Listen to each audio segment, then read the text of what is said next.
Today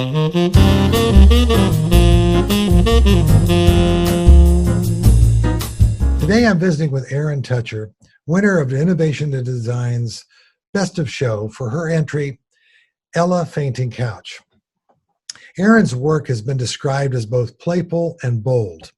A considerable influence on her design style and aesthetic is the creative synergy that exists between furniture and fashion design. Her work expands across many areas of design, ranging from interiors, furniture, industrial, and fashion. Design is a form of self-expression, growth, and curiosity, and she believes every designer expresses each of these things at some capacity in everything they design. This morning, we're visiting her at her studio, Erin Gabrielle Designs, and I welcome to Design Between the Lines Live, Erin Tutcher. Hi, good morning. Thank you so much for having me. Happy to have you here. I'm so excited that you are the winner of this year's first inaugural Best of Show for the student competition. I believe you're sitting in the winner right now. Is that correct? I am. This is Ella. So congratulations on that. Tell me more about the inspiration that led to the creation of Ella. Of course. So I really wanted to do a fainting couch. I spent several months in France doing a study abroad, and it was a common piece of furniture that I saw all over the place that you don't really see that frequently these days. And so I was kind of like, that's a really cool kind of throwback to this whole concept of haute couture. And honestly, like, you see women in their dressing rooms, stretched out across these things in their gowns and stuff. It was inspired by an Iris Van Herpen dress. The shape of it at least was.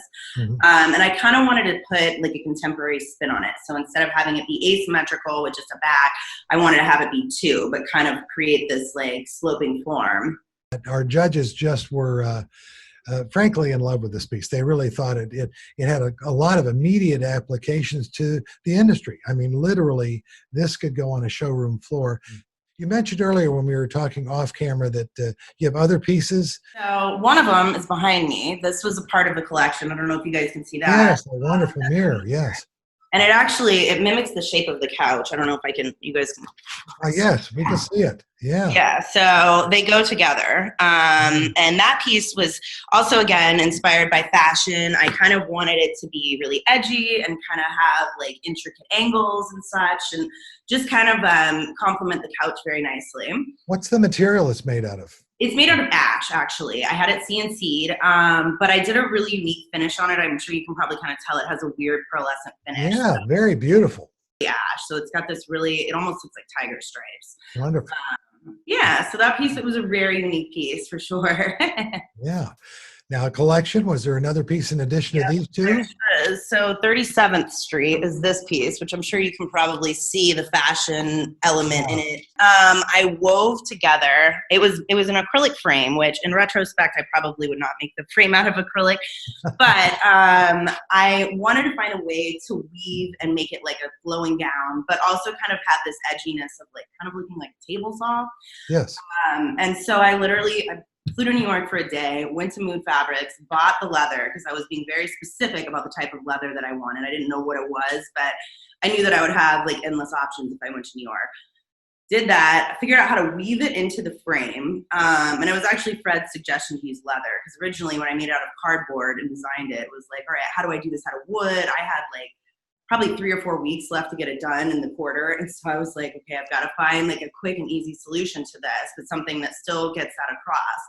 And like a lot of the other materials were going to take a really long time and a lot of experimentation. So Fred suggested leather.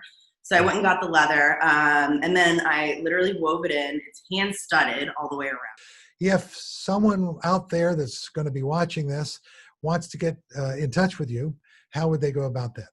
Well, I'll give you my email. My website isn't up and running yet. It will be in the next couple of weeks because I have to get it done to submit to that program. But my email is eringabrielledesign@gmail.com. Okay. Again, I'd like to say congratulations. It's been wonderful to visit with you this morning in your studio down in Savannah. We wish you well in your career as it's growing. We hope many people after this interview will reach out to you, and hopefully you'll have a possibility of joining our industry. We would love to have you, and thanks a lot for your time this morning. Oh, thank you so much. It's been so great chatting with you too, and this is such an awesome honor, and I look forward to hopefully meeting you in the fall. This episode of Design Between the Lines Live is brought to you by International Market Centers and the International Society of Furniture Designers. To find videos of these live interviews, be sure to subscribe to the International Society of Furniture Designers YouTube channel. To learn more about ISFD, visit isfd.org.